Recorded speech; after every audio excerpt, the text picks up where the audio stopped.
I'm here with Tom Goldtooth. Thank you so much for joining us, Tom, today. You gave a wonderful presentation last night in the main classroom auditorium. And in the midst of all of this discussion about climate change and the fossil fuel industry and trying to move toward green energy, there was the agreement signed in Paris of many different countries to start taking action toward addressing and fighting climate change. Do you think that this was a win for those who are opposing and actively fighting against climate change? It's not a win. We were there in Paris with 51 Native people from Canada, Alaska, and United States. We were there as part of a larger delegation from frontline communities of people of color, low income, and workers. Part of a delegation we call It Takes Roots, involving Grassroots for Global Justice, the Climate Justice Alliance, and the Indigenous Environmental Network. But our observation and analysis that the Paris Agreement will be a crime against humanity and Mother Earth. Why do you say that? Because it doesn't really have any real solutions in the agreement. There's very few language really addressing ways to bring the temperature back down to 2 degrees Celsius. There's very few language even addressing emissions target reductions. It's all about technology. It's all about carbon markets, which are false solutions, because carbon markets, for an example, don't cut emissions at source.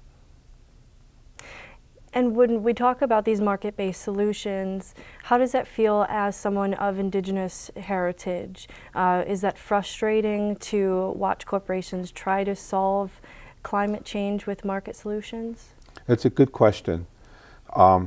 As Indigenous people, you know, we look at a lot of these mitigation to climate change that's been coming up not only within the states that we live in or the provinces that we live in Canada, but also we look at national agendas like United States, and we look at what United States brings to these international gatherings, and the science, the economics, the technical fixes, the market systems that's being talked about in those United Nations circles. In most cases, the common people back home don't know what's going on or what's being talked about. When we first heard about a market system being brought into the climate negotiations as a solution-based for a way to not only mitigate climate change, but also create money for adaptation, we had to really look at it first from an open mind and open heart to see what that is. The Kyoto Protocol that many people still remember in climate negotiation is a treaty agreement that brought in market systems, such as clean development mechanisms. They were able to look at ways that maybe hydro dams, since they started to define hydro dams as clean and renewable, but not looking at the damages that it causes, like in India to communities, or even in Manitoba Hydro and Quebec Hydro, for an example, or the Shingle people in Brazil with the dam down there that's being developed. And so we started to look at these market systems, a way that corporations and governments can really start to utilize a market system as a tool to not cut emissions at source, but as a tool to invest and provide the speculative market into these negotiations. So as Indigenous people, we started to consult with our spiritual leaders, our people that have those gifts, and we started to consult with those people in the tropics, in the Amazon, the shamans. And as we start to break it down, we had to look at how the trading system of the world is brought into this system. Carbon trading, it's part of a trading mechanism. Treating now carbon, methane, air, and trees, and now conservation like soils into a market system. And before you treat it as a commodity, you got to determine whose property right it is. So it's a privatization issue. It's a property right issue. At the end of the day, the corporations own the right of those trees. They own the air. They own the carbon. So our elders are starting to say, scratching their head and say, we don't understand that. How can you own the air? How can you own water? And even now there's the offsetting of water, privatization of water, the offset, meaning if there's a government or a corporation or some kind of Western form development that's going to damage a water here system, they can offset that by revitalizing or restoring a damaged wetland or a damaged water system over here, and then offset the damage there. Okay, so we started to look at that, and then the elders said, that doesn't seem right. They called it evil. So that's been a foundation of us to really challenge a system that doesn't comprehend the sacredness of our Mother Earth. And what is the Indigenous response, the response of the Indigenous people to the commodification of natural resources?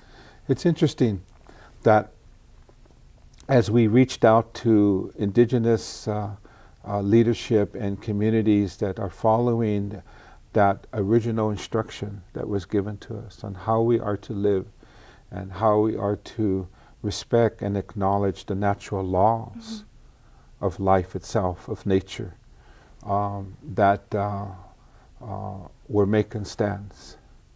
But we also acknowledge the symptoms of colonization of populations, and we're tools of colonization that bring in levels of acculturation and assimilation.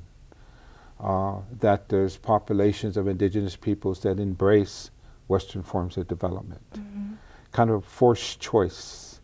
And the World Bank and other financial institutions and governments and corporations and the private sector who advocate, these false solutions, start providing benefit sharing concepts, that there's monetary benefits if you participate in this.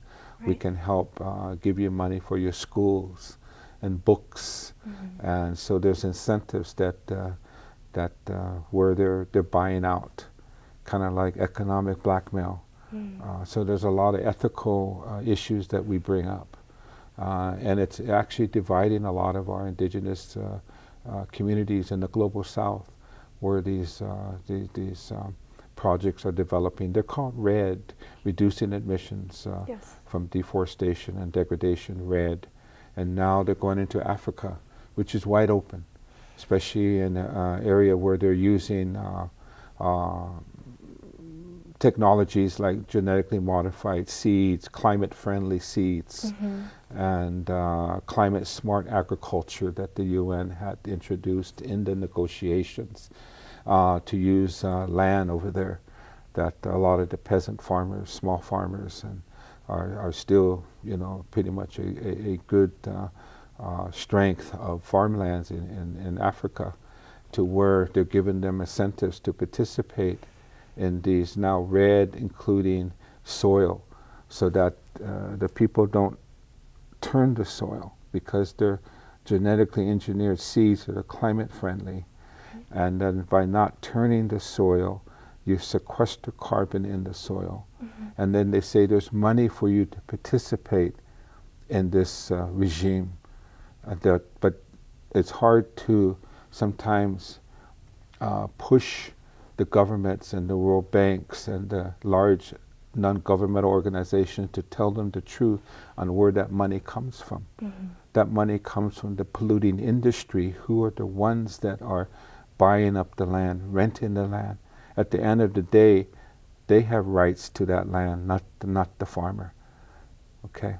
And they're using it then as a carbon sink, so they continue to do business as usual in the tar sands, or in cities like Martinez, where Shell company has oil refineries, or in Richmond, California, with Chevron.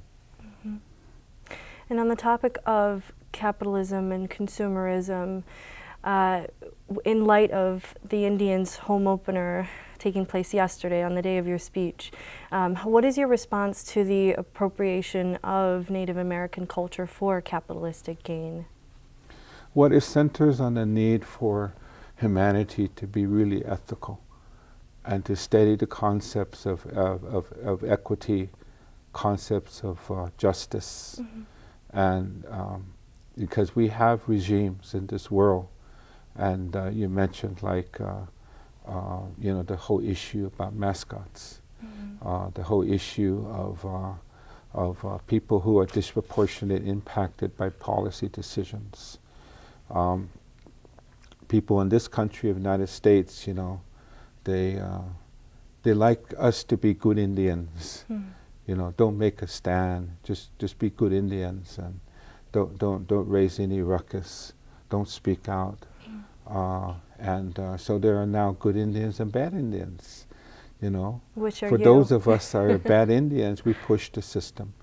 We tell the truth on these issues, and we challenge policies that are threatening not just to us and our livelihood in the future of Mother Earth, but the livelihood of all people, of all cultures and all races. And so that's part of our teachings. And so it's a system. That's why we talk about systems change, not climate change.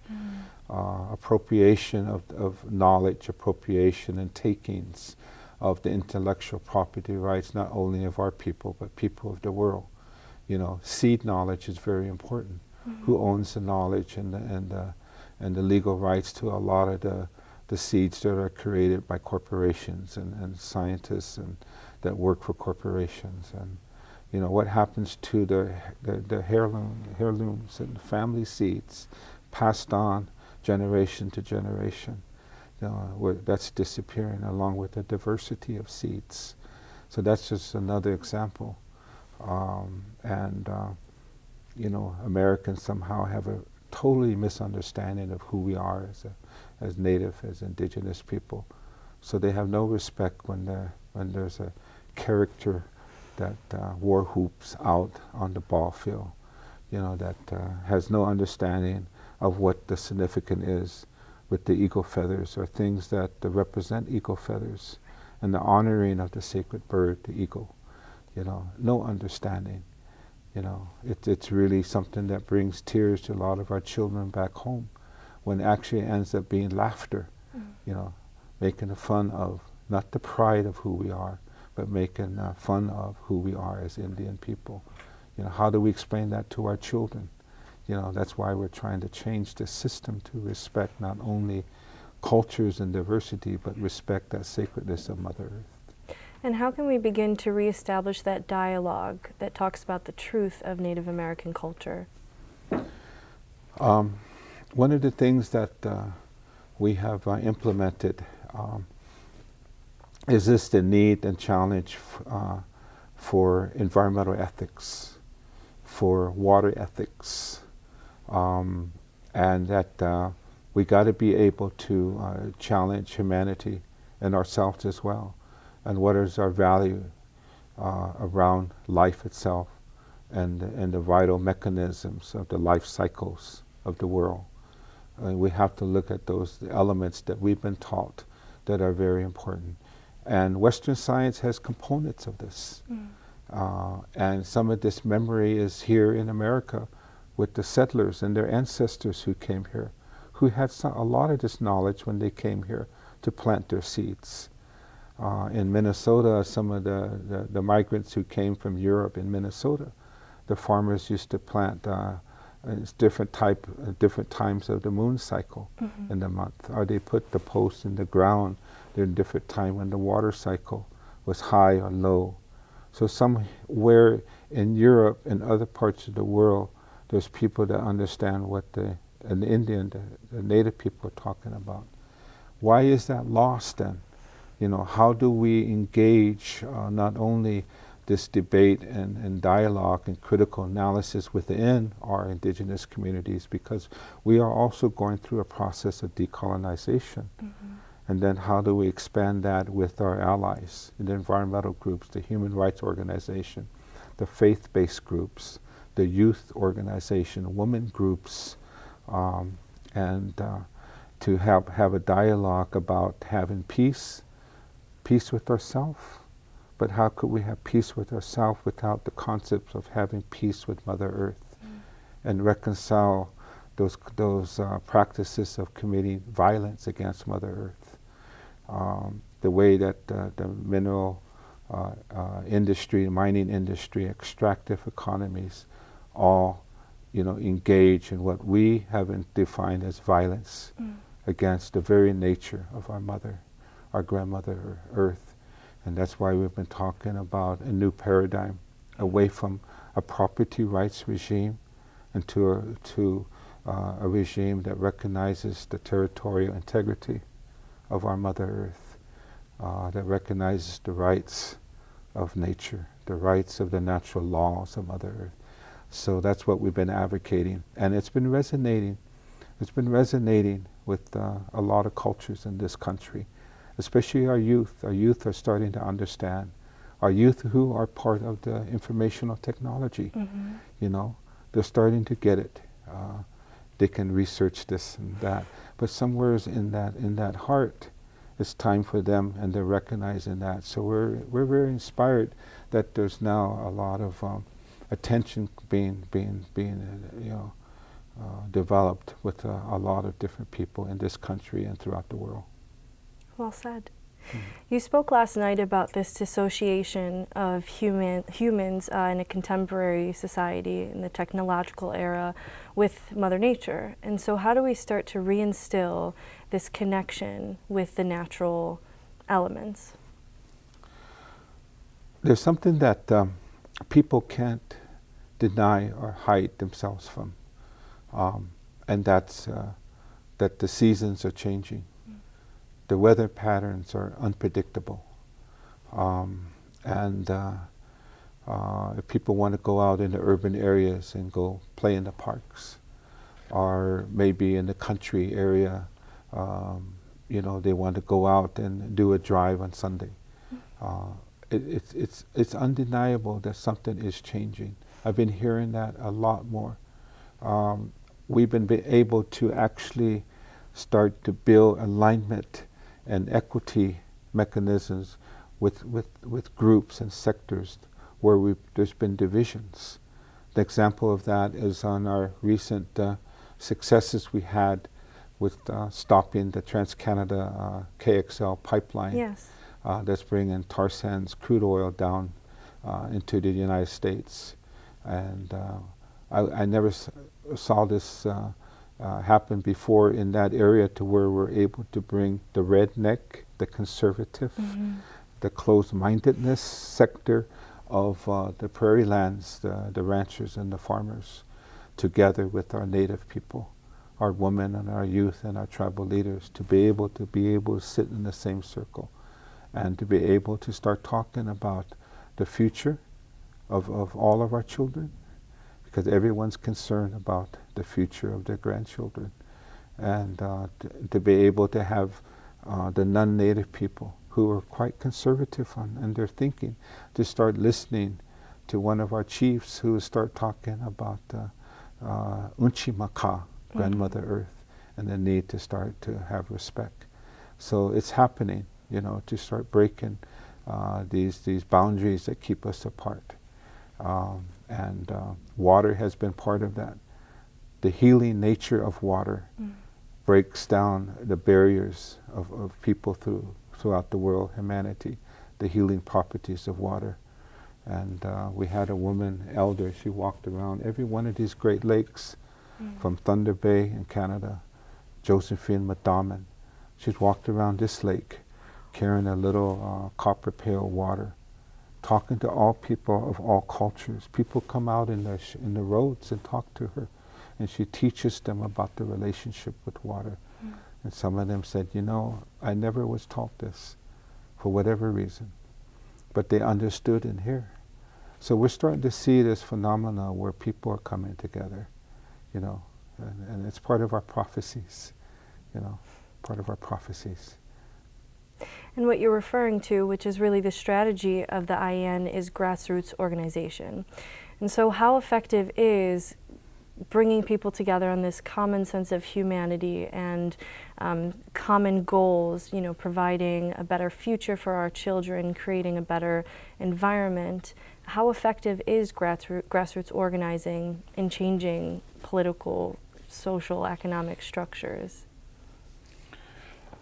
It's very interesting that throughout the 25 years that we've been around doing this kind of work, first couple years we were like little children, and taking on the big transnational corporations of the world, our communities, a lot of them dealing with the crisis situation where they just don't want this corporation operating anymore, mining company, or a toxic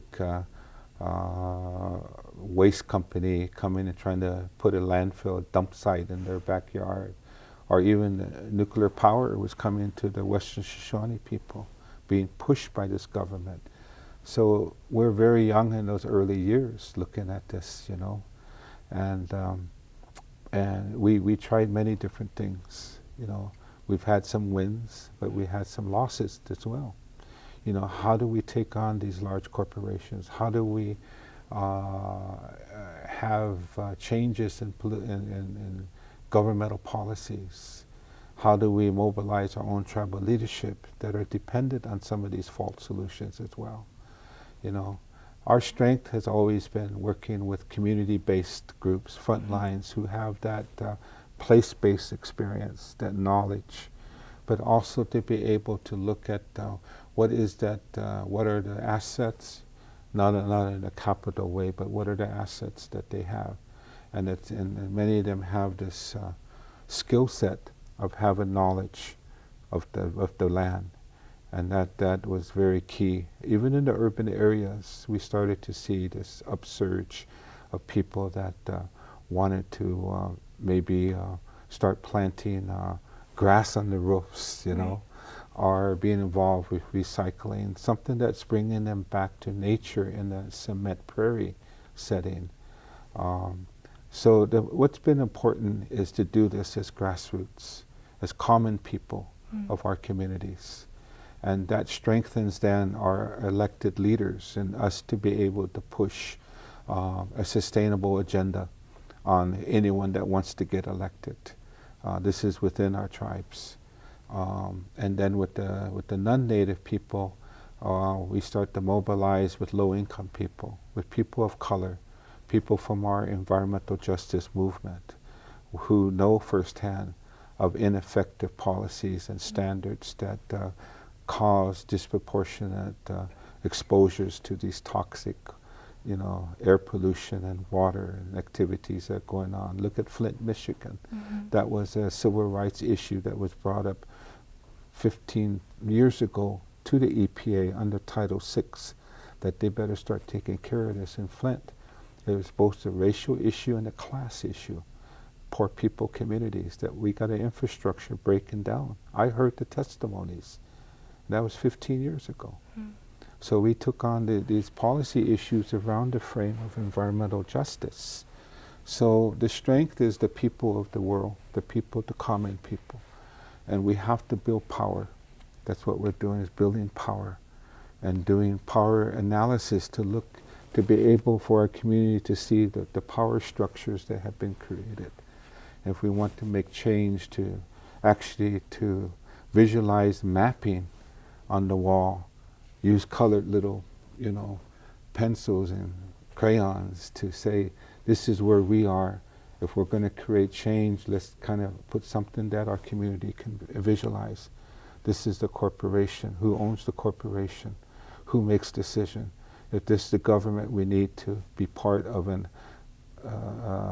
as a change agent to push our agenda. Where are they? Are they left or right?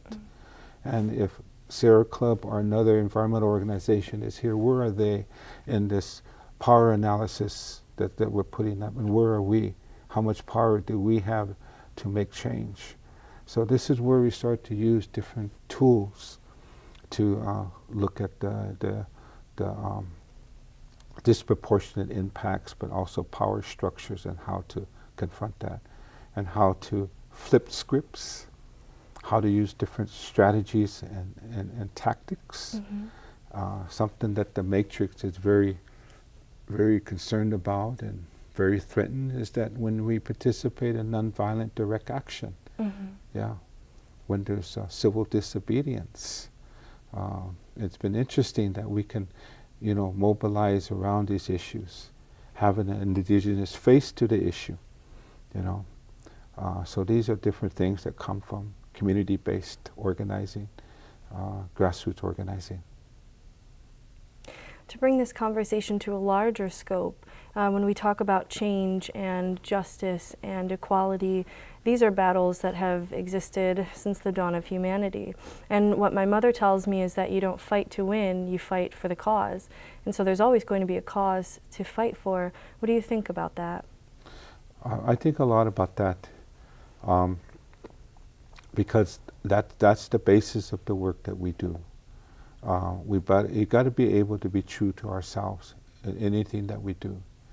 We got to be able to reconcile our relationship, to our work, to our families, to ourselves. We got to be able to justify whatever we do for whatever cause that we choose. For me, myself, you could say it's a calling. It's a calling in my relationship. Within my culture, it was a calling to work for that sacredness of our Mother Earth, to protect her. It was a calling to protect the many animal nations and the bird nations, because they're getting diseased and they're dying. Many of our people have clans and totems or dodems that are connected to life itself, animals and birds or fish. So it was a calling for me. So be able to understand that. So we have to definitely be true to whatever cause we take under, and it's true throughout time. There's always been grassroots leadership coming up, but it's more critical now.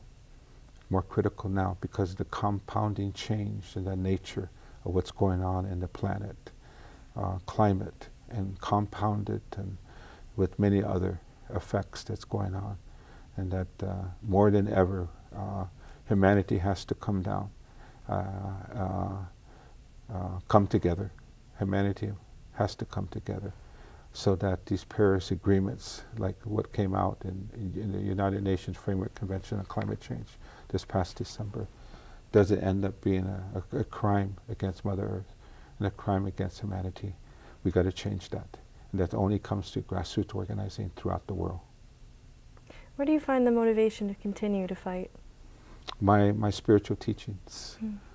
Yeah, my relationship to the Creator. My relationship, to this tobacco that I carry all the time.